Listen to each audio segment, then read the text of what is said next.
Waseem, I'm very excited to have a chat with you. First, let's go ahead and dive into you introducing yourself and giving us a quick intro about what you do at Writer. My name is Waseem AlShikh. I know I'm one of the co-founder and CTO here at Writer. What I like to see what I do here is just supporting my team. I think at this stage when Writer are growing, I love to think my job mainly is hiring, scaling the team and supporting existing team. Of course, I still love writing code. I still love to be in the details, but I start to recognize there is a lot of smart people today that are way smarter than me. They don't need me to be there in every single details.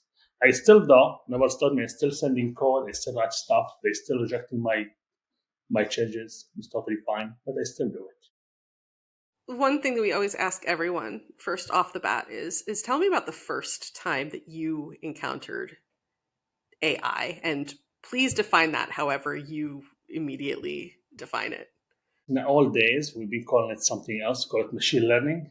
And to me, I think I have this is the first time I forced to, understand how machine learning work, what totalizations go back way when I was young.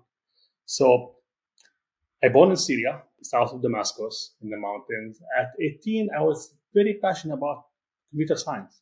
We did not have the specialties or that basic computer science in Syria at that time. I ended up basically deciding to go into Lebanon to study the computer science.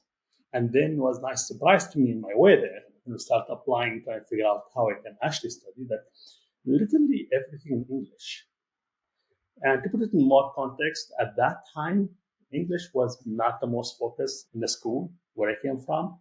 And so I know the ABC. I know I should say he is, she is, maybe no. The whole thing was like confusing to me. Like what the grammar? Zero. So I have the ABC.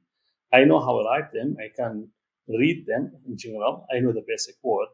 But now I'm completely different landscape. I have, as I believe everyone, when you go to college, no money, but I have to study 4 years and everything for massive books end to end with English. And my skill is not perfect. I think I even still suffering from a grammar until now because the decision I made at that time. So the decision I made at that time, I cannot waste 2 years studying just language. Then I study computer science. I cannot do it. Not my thing. I cannot do it. I want to move fast. I want to get it done.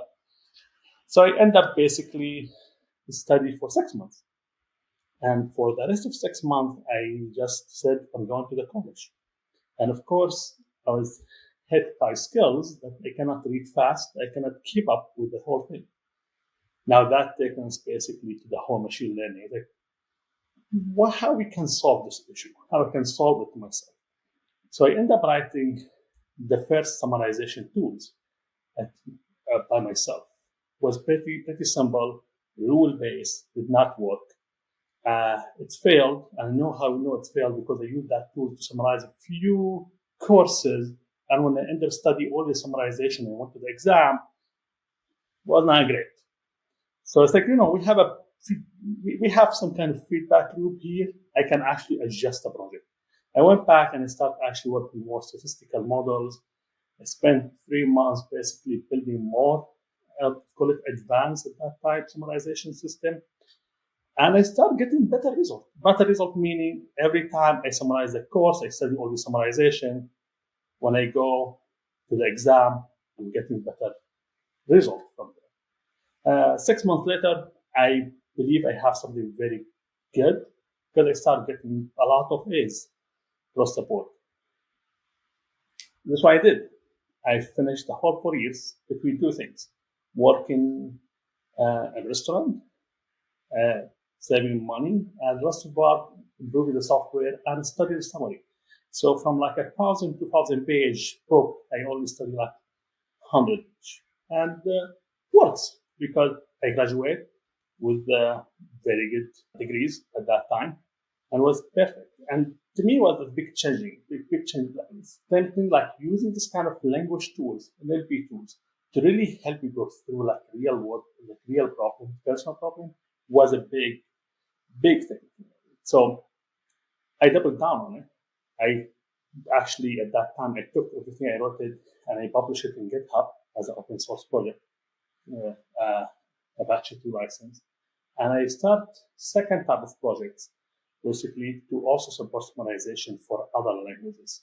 So it ended up being very interesting online, open source project at that time. But this is a first encounter to me, and since then I literally just doubled down on it. Everything I worked on, everything I implement, every company I worked with, and every project I started was only focusing on NLP, machine learning implementation, and how we use this kind of algorithm to really actually help people. I have this vision of you just stubbornly working at this freaking problem, which says so much about who you are. Like, how were people responding to this singular focus while you're working? Like, there's this meta problem of not being in an environment where you can understand what people are saying, and in the meantime you're teaching a computer to understand what people are saying. I mean, what were people's responses to this? I think it was challenging at the beginning. Get the stuff like can be even done because it's too risky. Everyone usually, as a human, love to go more standard path. You should just don't do this. Just go the 2 years, just study it, just do the 1, 2, 3, and follow with 4, 5, 6 steps, and don't try to think outside the box. So the feedback in general was not that supportive, especially at that time when I'm like, working in a restaurant, living in a sharing room with other 5 people at that time, bunk beds, then going, and then we have all computers sharing at that time working on it. So it was not, I tell you, not that supportive, but I don't think it's a big deal. I was not looking for literally support. I was looking more to solving a challenge I had, and I know it's the only way. And I think those challenges during my life that helped me, building what we're building today. I always tell the team, we cannot say, oh, we cannot do it. Of course we can do it. We can do anything. Anyone can do anything. The question always how much work and how much time and resources do you need? Do we need another X amount of money or X amount of time? This is the only 2 things you need to actually consider. But everything else is just, resilient, hard work will solve it. How did this experience and what followed, you said that every ML or NLP project has been focused on solving very human problems. How did that lead to you meeting May and co-founding your first company together? After I graduated in Lebanon, um, a lot of conflict and instability in the political situation. War started. I ended up basically going to Jordan when I did my master, and then from there I ended up moving to Dubai, and I've been working there. In Dubai, we have a small online community in Twitter, what they call it X today. I believe like there's only 100 people in the whole United UAE of Dubai specifically exists in Twitter. I was one of them. I was like the only one tweeting weird stuff about project algorithm, mainly Java. I work a lot in Java and Scala. This might actually the stuff I love to work around, especially Scala. And I ended up basically meeting May there on Twitter. We replied to one of my tweets. We have some nice discussion, then converted to more real argument. We have different from point of view. And 6 months later, we end up meeting May in person. We've been friends since then.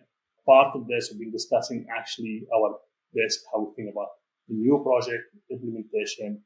May coming from very strong entrepreneurship background. She's always thinking about bigger issues, bigger problems. And always from my side, passions was always coming from the side of language. How we can work around language processing. It's one of those funny stories about mentioning to May, saying like we managed to take people to the moon. We managed to really do everything we can see in scientific movies, but still cannot literally make computer just talk like a human. You can do text to speech, speech to text. We figure out a lot of part here, but just literally having more like real conversation about topics with machine, it's still something been like really bother me how we cannot figure it out. how we've been like stuck with those statistical models. Especially when you see like all the previous research at that time, way before Transformer, before scaling the whole idea about potential mechanism, all focus on statistical models. And all of this initiative, I remember specifically research from IBM saying statistical model is the way. We are three years ago. We need 3 more years to just get full machine can understand the language in every single dimension. And they published this research, if I'm not mistaken, in like 1981. When I met May, was like in the late 2000s. So it was like really interesting seeing how much the progress around it. So definitely met May in Dubai, and we start talking more and more. We start definitely thinking about the idea how we can work together, which problem we need to tackle, which is what we have today, right? It feels like you both have a background of having a passion around language, either an adversarial passion in some cases about language, or just a true connection with language. And I believe that Cordoba, which was the first company that you founded with May, that really focused on making language consistent across an organization. And then it evolved into Writer as generative AI capabilities started evolving more. Is that accurate? You can think about it from offering side this way, but the way we think about it today, it's still the same issue. We're trying to build a machine can understand human language, can communicate exactly like a human. Because the fundamental difference between us and literally a lot of species today, it's a language. Language is the way you communicate, not just between us. It's the way we transfer knowledge, the way we actually grow, the way we innovate. This is all around language. Now, when we start the implementation of this idea, we definitely started at that time. We actually doubling down on statistical models. We implemented a lot of statistical models, tried to figure out. I still remember buying those like massive racks, servers, put them inside the office in Dubai, buying separate AC units just to literally cool them down so we can run our own statistical model on it. But what we have today is just the evolution of the technology itself. So if we think about it, it's doing tasks like converting language to be sounds better, or to do stuff like translation, or to generate a new type of word or questioning or summarization, or doing even more mathematical implementation. It's still language processing. So we're still going around the same idea, how we can build this machine to understand human language and scale it and build around it. Because language, the way I think about it, is just a knowledge. This is the big differentiation, between us as a species again and everything. We have a way to keep this knowledge grow and continue and communicate across the whole planet.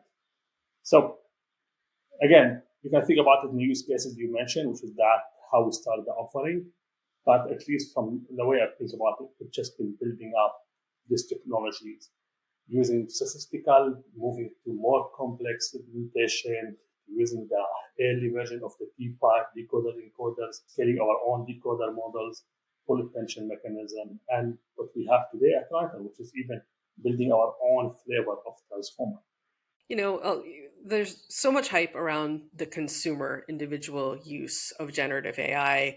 And I think finally, at least from what I'm seeing in my LinkedIn feed and Twitter feed, X feed, there's a focus now. Okay, so how does this work in organizations and enterprises? And Writer was there way before the rest of the market as far as is having this singular focus. How did you as a team decide this is our singular focus?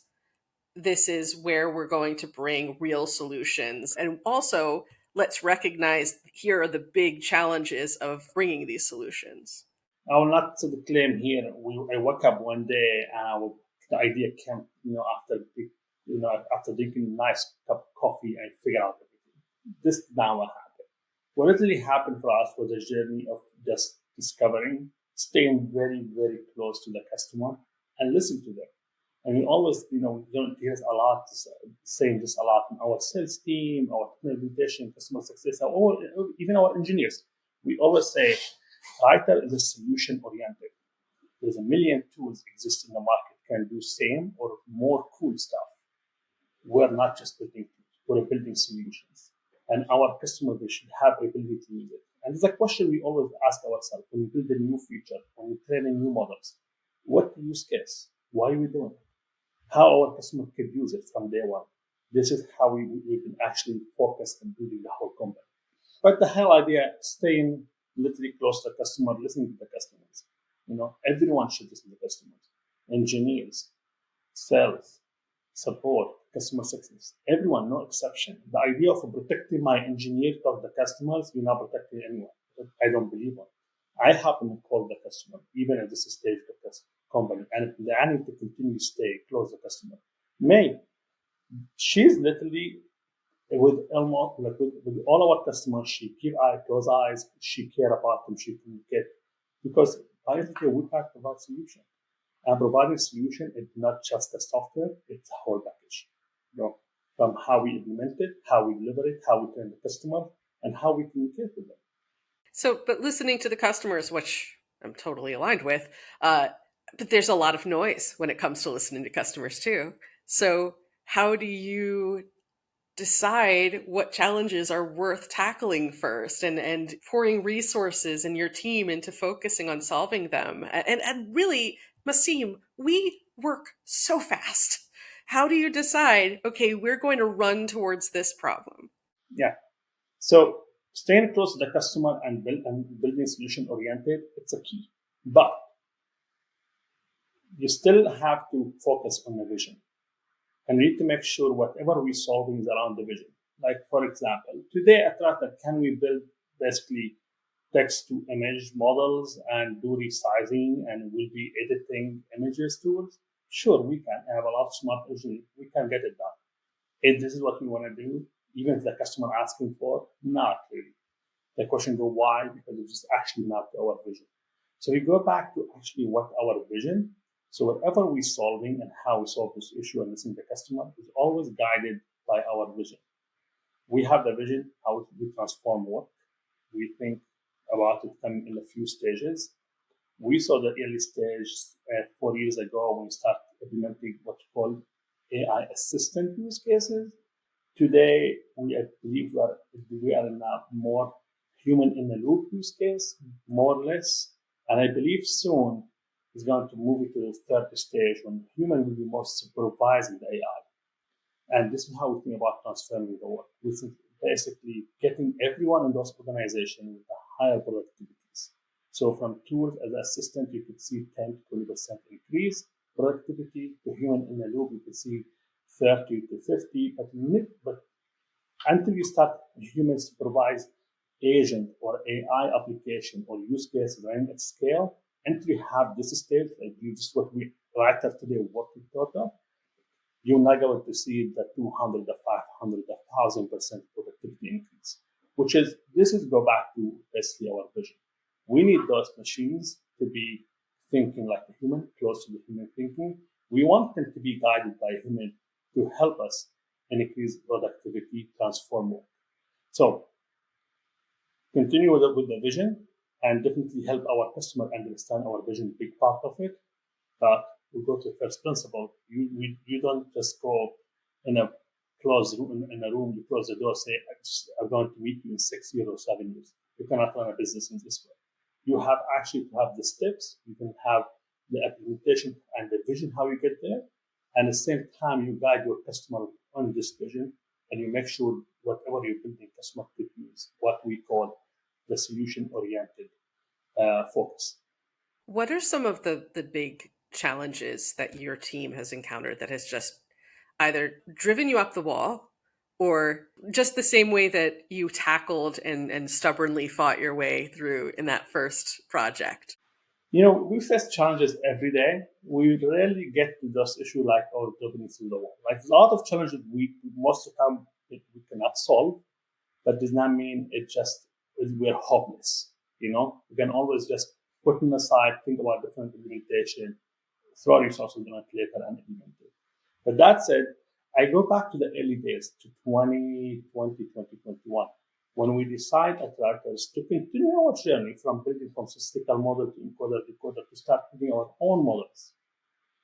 Well, the biggest challenge coming at that time is actually not the technology, not the resources, not the team, is more psychology. And I know this sounds weird, but there is a hype that exists, and we still see it today, at least in some companies, saying the only way to build any large language model and be a successful company, you will need this crazy amount of money that you cannot get anywhere. You will need millions of those GPUs. You need billions, And this is what's actually the biggest challenge. So when you go to the team, you tell them we're taking up in this challenge, and we have our reason for it. We have our reason because what we have in the industry today is not serving our customers. We cannot build 100 billion plus, business by using someone else's REST API they release in Twitter. I cannot be, my whole roadmap waiting for someone in Twitter to go release strawberry or cucumber models. This is not how we run the business. I control the roadmap, we control the vision. We're still not a research lab, so I'm not just throwing 100 billion, but we're a company putting the innovation first. Meaning, if nobody solves this issue, we're going to go solve it. And this is what happened in the early days. But the early days, coming back to the challenge, it was the psychology behind it. That you're asking small team, with less than $100 million to go build those series of models that you need to actually think can compete with those big, hype companies. So it took us a lot. We had a lot of communication, a lot from personal meeting, a lot actually with experiment, and we actually take it step by step to literally just get over, ourselves. And he's not just a team or me, I think everyone, because this kind of decision is a big decision. I will always give credit to May, because she was always saying, we're going to do our bit. We believe in you guys, and whatever will cost, we're going to do it. So without May's support, it's been hard, to get this stuff done, especially those big decisions that cost the money. At that time, to a significant amount of money, and a lot of risk compared to what we have today. But the short answer, building those language models, taking the ownership end to end, getting over this hyper, I don't know how I can describe it, phobia or fear about you cannot do it. The imposter syndrome. Here you go. You said it. Yeah. We have more than 16 large language models. That's the one that actually published. Some of them literally open source. We have a lot of models we never even made it public, and we build the muscle. Today, literally, our team just can figure out, build it, scale it without any issues. And that helped us a lot, by the way, for the last 2 years, because everyone can actually look what we did in a small team and very decent amount of resources. I'm not claiming we don't have, we have a great resources at Writer. I don't have billions. I don't think I need 100 billions and 5,000 people to build a model. I think that's more or less wasteful and reckless. Strong opinion, I know. But we have resources and we have a smart people. You can actually get it done. And for the record, go ahead and brag for a second. What did you do? You said we have 16 models at this point?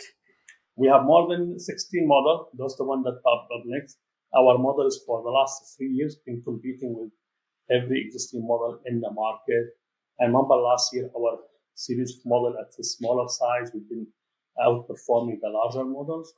We just actually released the latest model, the 004, which is the top model in the functional calling and parallel functional calling across the industry. And we are at this model, at the size of 120 billion parameters, is still outperforming, at least from independent tests from Helm, Benchmark, not Waseem saying. Every single model from Gemini and Open Google's and a lot of open source models. The only 3 models on top of us is basically the 400 billion models from Llama, and one model from the latest model from Anthropics and the latest model from OpenAI. But otherwise, at 120 billion, we managed to achieve those state-of-the-art model, and literally our customer using it every day. And this is what the biggest, reward for us. When you see your stuff they're building, it's actually used. not for prototype, not for cool stuff, not for, you can put it in GitHub and share it with your friend, for actual use cases that those customers they take it and implement it and literally adding value. I love that. And you expressed a strong opinion. I encourage you to express some more strong opinions. What are some industry assumptions or narratives around AI, LLMs in the enterprise or in the world that you want to confront and you want to prove wrong? Now, let's put it this way. I change my opinion a lot. You know, I'm not stubborn person. I'm stubborn on solving the issues. But if I have data, if I have a feedback, if I see different result, I will definitely change my opinion. That's it. I would think today what we see in this industry, those beliefs, still which is continue today that you will need, uh, few $100 billion models to achieve the better kind of AI. I don't think actually that's true. I don't think we need it. The amount of the GPU that distribute in the industry today, the way those hyperscalers actually keep buying and scaling, make little bit sense, but not a lot of sense to me. Especially when I see, small companies spending most of their fundraising, few $100 million just in hardware. That to me, I think it's a big question mark. So I'm not too much about, Legos find GPUs. I think GPUs exist.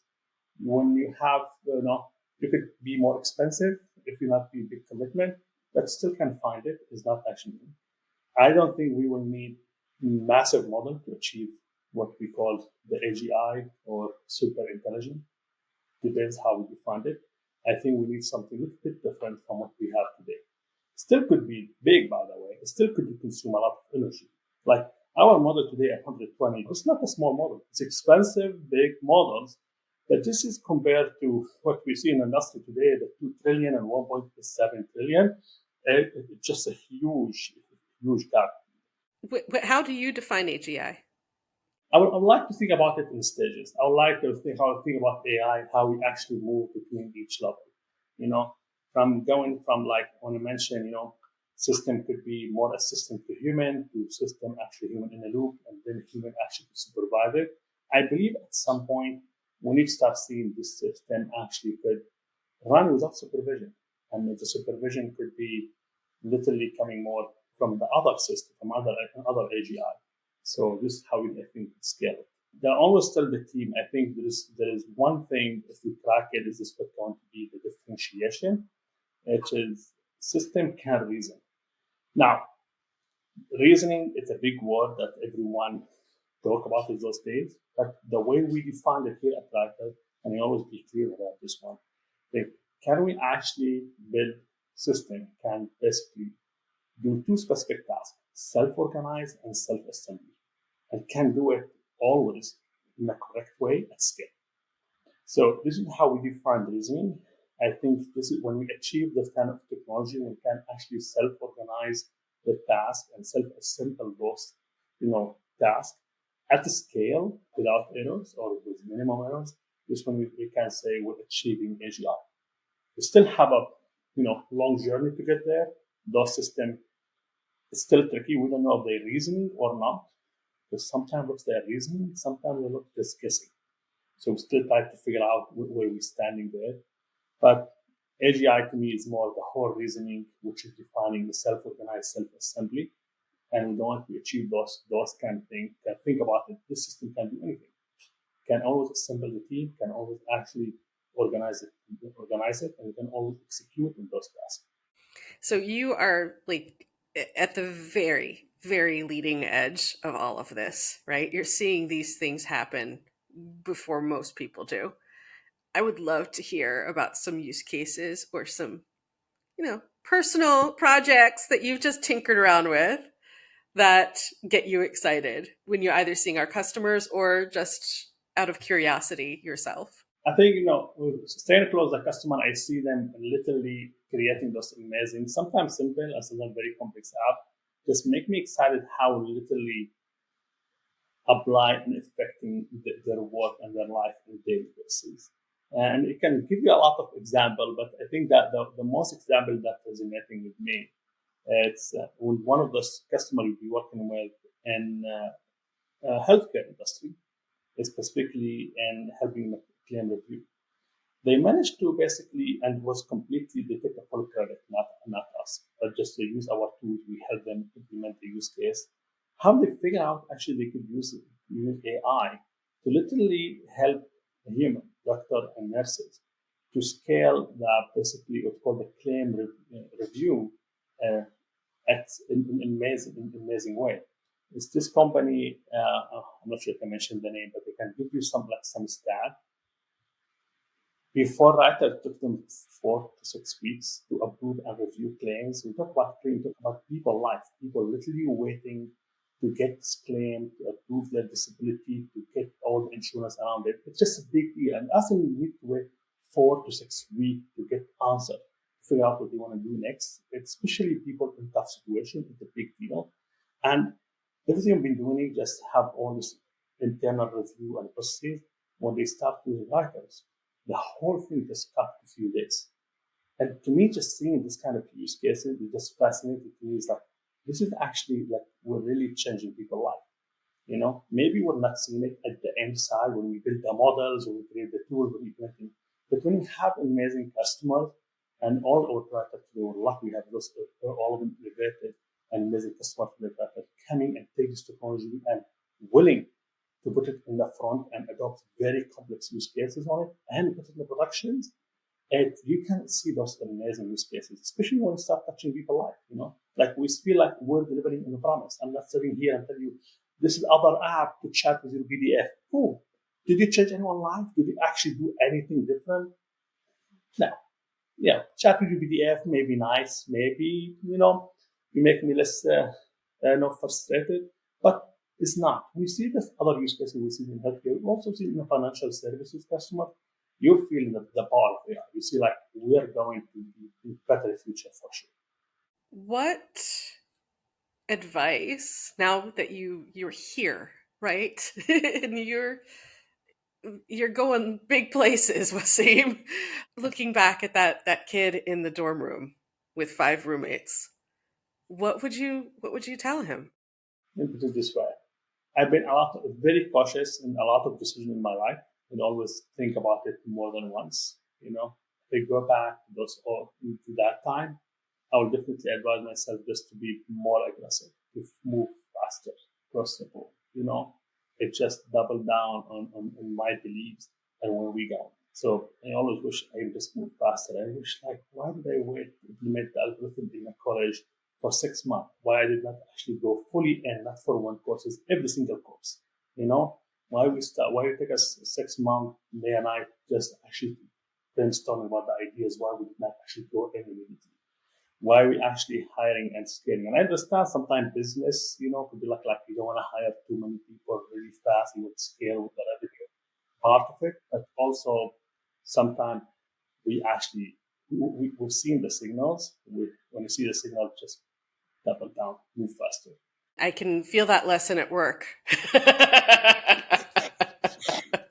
Well, I mean, what do you have to say to people who are like, okay, but I need some time to learn and understand and get my bearings before doubling down and moving faster? 100% is always having the basis, and the basics covered is always the core. Definitely do not do anything, move faster if you don't have the basics covered. But when you get it covered and you are ready and you have the education to move, don't just go over 1, 2 steps.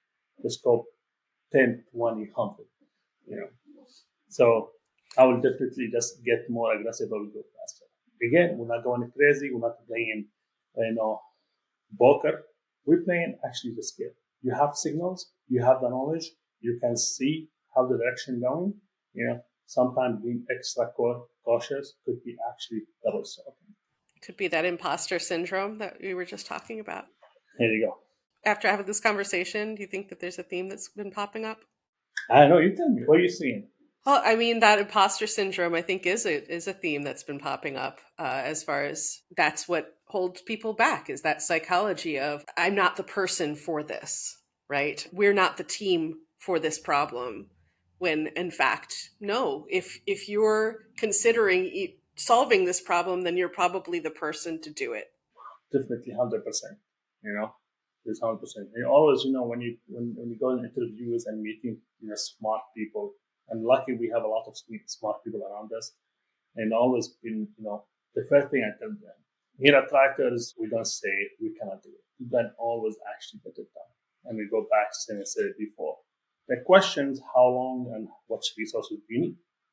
Can we send people to the moon? Human this to the moon. Human people.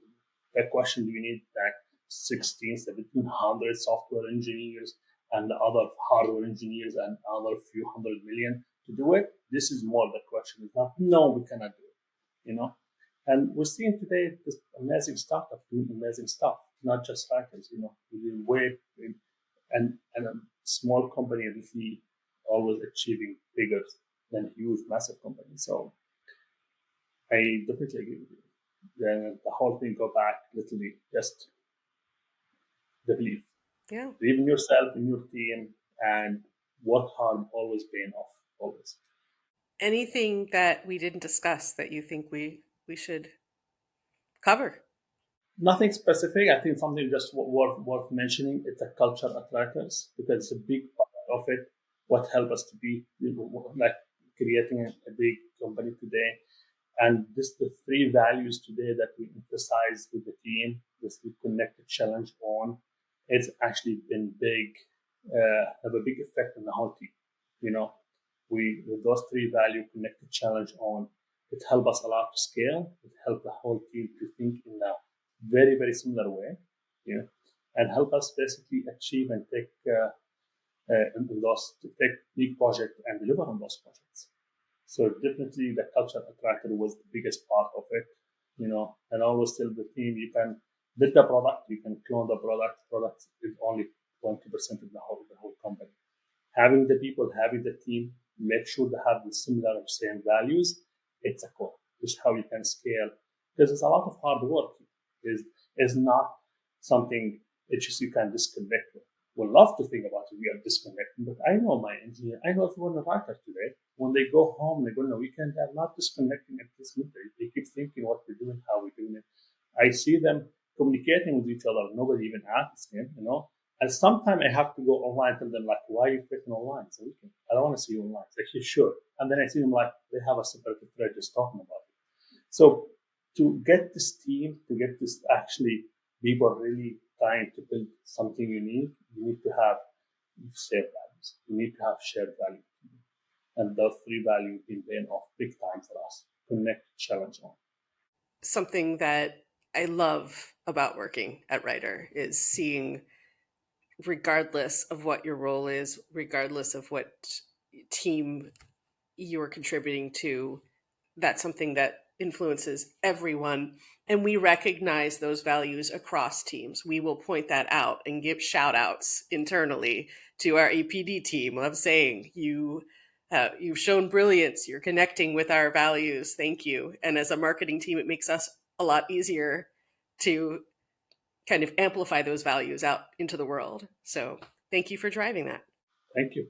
All right. Well, thank you again for making time today. And I really enjoyed talking with you.